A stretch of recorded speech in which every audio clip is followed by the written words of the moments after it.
Donc, j'ai le plaisir de vous présenter aujourd'hui, avec mon collègue Bruno Fricou de WSP, la conception du puits de lancement et sortie de tunnelier donc, sur le secteur nord-ouest. Donc, vous avez pu voir tout à l'heure la présentation par Tissot Ingénierie de l'ensemble de la ligne C. Donc, nous, on se retrouve en fait sur le secteur nord-ouest. Donc, en bout, c'est ce que vous voyez dans le petit encadré côté Colomiers. Donc, le secteur nord-ouest, ça représente à peu près 4 km donc, entre l'extrémité, donc côté Colomiers, et grosso modo les pistes de l'aéroport. Les principales fonctionnalités, donc on se retrouve sur un tracé de 4 km avec 3 stations, 5 ouvrages annexes. On voit donc à la fois des ouvrages, des puits qui sont des accès de secours et sécurité, et un qui est un accès de secours uniquement. On voit sur le profil en long donc des profondeurs qui vont entre 25 mètres et 30 mètres pour le puits Vic de Sauce, et donc les différentes stations qui sont sur des profondeurs qui sont relativement réduites. Un petit synoptique de l'ensemble des ouvrages que l'on peut retrouver, avec donc les 3 stations et les 5 ouvrages annexes.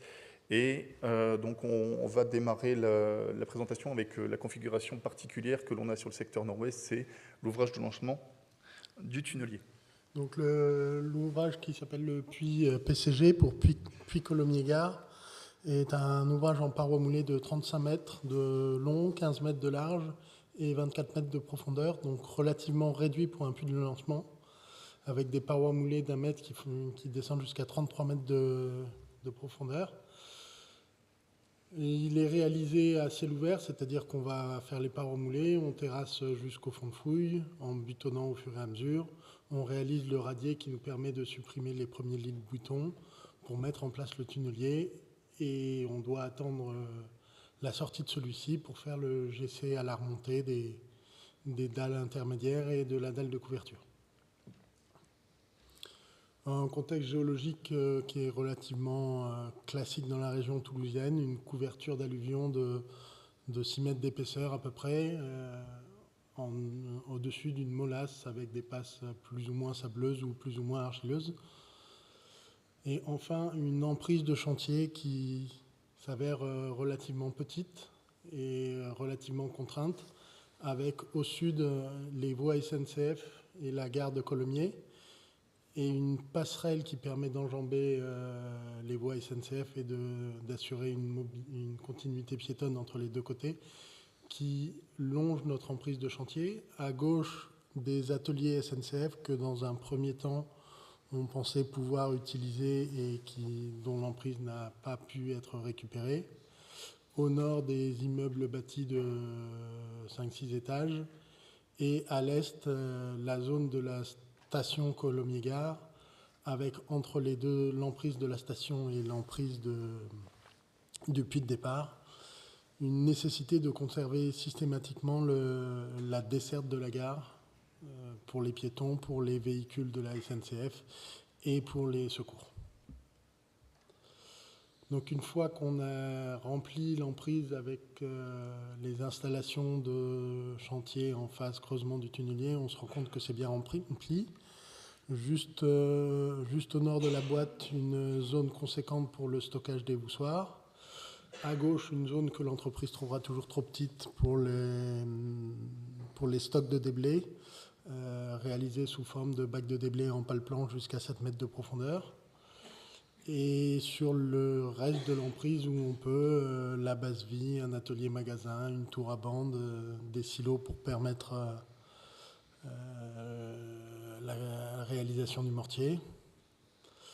Les contraintes qu'on avait pour la réalisation de cette arrière-gare et de limite, c'est d'avoir 138 mètres d'arrière-gare entre la fin de la station COG et l'extrémité arrière du puits de départ, afin d'avoir la place de faire un appareil de voie permettant le changement de voie des différentes rames de métro, une distance en alignement droit de part et d'autre de cet appareil permettant le changement de voie en sécurité, et une place de remisage suffisante avec un rayon de courbure maximum dans le remisage de 150 mètres, enfin minimum de 150 mètres. On a étudié plusieurs solutions parce que initialement l'ensemblier avait besoin d'une arrière-gare de 163 mètres et non 138. Donc dans notre première AVP, on avait une solution qui ne respectait pas ces 163 mètres et qui empiétait sur les emprises SNCF. On nous a demandé de revoir notre copie. Nous avons étudié différentes solutions.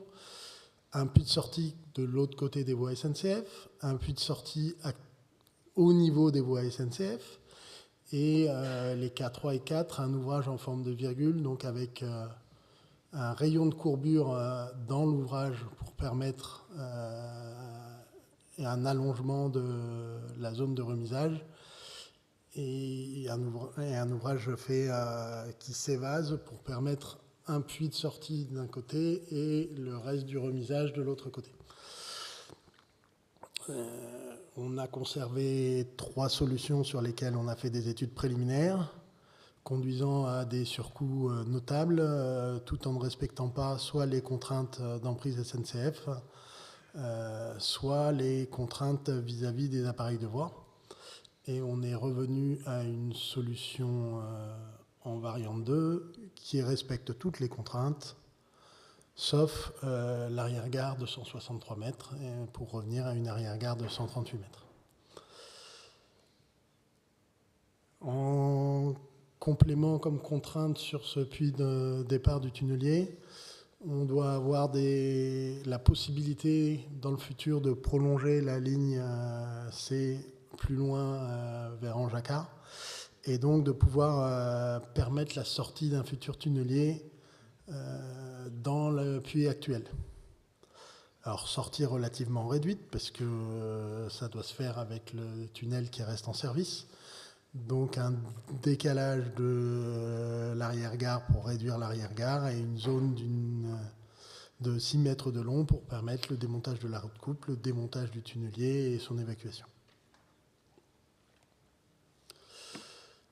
Alors là, on a une photo vue d'au-dessus de la base vie actuellement, qui nous fait comprendre l'exiguïté du site, avec le tunnelier en cours, pour l'instant 3 des 6 bacs de déblai en fonctionnement. Et on se rend compte qu'une fois placées toutes les installations, et avec un stockage de voussoirs qui est actuellement relativement réduit compte tenu des cadences actuelles du tunnelier dont je vais parler dans quelques secondes, on a une emprise qui est déjà très très remplie. Parce qu'on a fait un puits de départ aux dimensions minimales pour permettre le départ du tunnelier. Donc on fait un puits de 35 mètres et 15 mètres de large pour faire partir un tunnelier qui, une fois complet, fait 100 mètres de long.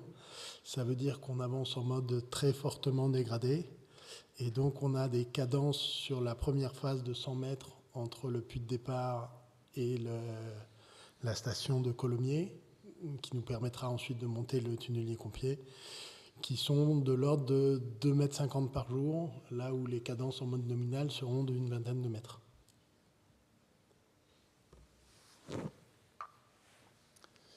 Je reprends la main pour vous parler de l'ouvrage de sortie, donc à l'autre extrémité des 4 km. Donc là, on est aussi contraint, comme vous allez le voir un peu plus tard, par le site. Donc cet ouvrage, c'est une particularité, donc il est plus rectangulaire, il est circulaire. Donc à peu près de 20 mètres de diamètre. On est sur 24 mètres de profondeur, réalisé en parois moulées d'une épaisseur d'1 mètre. Et donc cet ouvrage sert de sortie en fait aux 2 tunneliers du lot 2 et du lot 1. Et donc c'est un accès de secours et de ventilation. On devine en tout cas sur la coupe les cheminements liés notamment à l'évacuation de l'air. Les contraintes de site, comme j'en parlais, donc on est en bout des pistes de l'aéroport. Donc ça c'est l'avantage de Toulouse, c'est qu'on a 2 pistes de l'aéroport. Vous voyez en fait sur la partie gauche, on est vraiment dans l'axe de l'aéroport. On a voulu faire exprès, on n'aurait pas fait mieux. Donc on se retrouve à côté donc, de l'aéroport, donc on a dû faire pas mal de réunions avec à la fois l'exploitant de l'aéroport, donc ATB, mais aussi avec les équipes de la DGAC. Donc en prenant en compte toutes les procédures que l'on a, donc les proximités avec les ILS, les antennes GBAS et de manière à vérifier en tout cas que toutes les contraintes en termes de réalisation, en termes de sortie, ne viennent pas perturber les instruments au sol en complément des contraintes aéronautiques. On avait tout autour aussi des cheminements d'accès pompiers à respecter et on avait aussi une voie d'Airbus qui permet en fait de faire la jonction entre le siège d'Airbus et toute la partie qui est à gauche, donc côté le site de montage d'Airbus. Les contraintes, donc on voit ici vraiment l'avion qui passe au-dessus du puits, donc, et on voit sur la partie droite donc, les différentes contraintes avec donc, le plan de servitude aérienne, et donc les contraintes que l'on avait et que l'on a au niveau des engins, que ce soit les grues, portiques ou autres. Donc on a dû faire, comme je le disais, des études d'impact radioélectrique pour pouvoir justement vérifier que tout puisse être réalisé sans perturber la réalisation, que ce soit pour les parois moulées ou la sortie via un portique. En conclusion, donc on a vu en tout cas qu'on avait des contraintes très très fortes pour les ouvrages d'entrée et de sortie du tunnelier. Pour nous, avec le recul que l'on a maintenant, quand on voit les difficultés aussi que ça peut avoir au niveau du chantier, c'est de bien se poser la question sur les critères que l'on prendra au démarrage quand on définit ces ouvrages d'entrée et de sortie. On s'aperçoit aussi que voilà, il y a une priorisation à faire dans le cadre des critères. Quand on liste les différents critères, bien sûr, de contraintes du site, il y a le coût ou le délai, parce qu'on s'aperçoit que maîtriser les deux, coût et délai, c'est quelquefois vraiment très très compliqué. On a pu réduire en tout cas les ouvrages de manière à limiter les coûts, sauf qu'on s'aperçoit que maintenant, on prend du retard justement pour pouvoir lancer les ouvrages, donc c'est-à-dire les cadences que l'on a sont quand même relativement réduites, et vu les contraintes que l'on a au niveau des ouvrages, c'est ça. Donc voilà, il faut vraiment, dès le départ, se reposer les bonnes questions et pouvoir justement se réinterroger par rapport à tous ces critères. Donc c'est aussi quand on voit les contraintes que l'on avait au niveau de l'ouvrage de démarrage, donc le puits Colomiers-Gare, c'est vraiment anticiper au plus tôt les discussions concernant les contraintes ferroviaires et contraintes aéroportuaires, de manière à justement que tous les modes de réalisation soient bien échangés, validés. Et donc là, on peut dire que voilà, pour l'instant, c'est bien passé, en tout cas avec l'aéroport, avec la SNCF, dans le cadre des échanges que l'on a pour pouvoir justement, en tout cas, réaliser tout ça.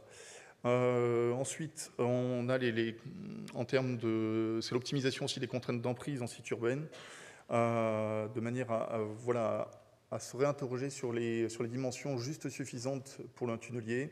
On avait d'autres solutions qui étaient peut-être plus coûteuses, c'est-à-dire c'était de pouvoir permettre en tout cas un démarrage plus long du tunnelier en ayant une boîte et en ayant une tranchée couverte au puits de démarrage pour pouvoir justement se dire, ben voilà, on avait un ouvrage peut-être plus coûteux qui n'était pas réalisé au tunnelier, mais qui permettait en tout cas d'avoir un lancement du tunnelier qui pouvait se faire de façon plus complète et peut-être sans avoir ce démarrage, en tout cas en mode dégradé. En tout cas, et c'est aussi, la difficulté, c'est une quantification délicate de tous les surcoûts qui sont liés à ces modes dégradés. On sait estimer ce que coûte à l'instant T un ouvrage dans telle et telle configuration, mais après, arriver à quantifier les surcoûts indirects qu'on peut avoir, c'est une autre affaire. Voilà, merci.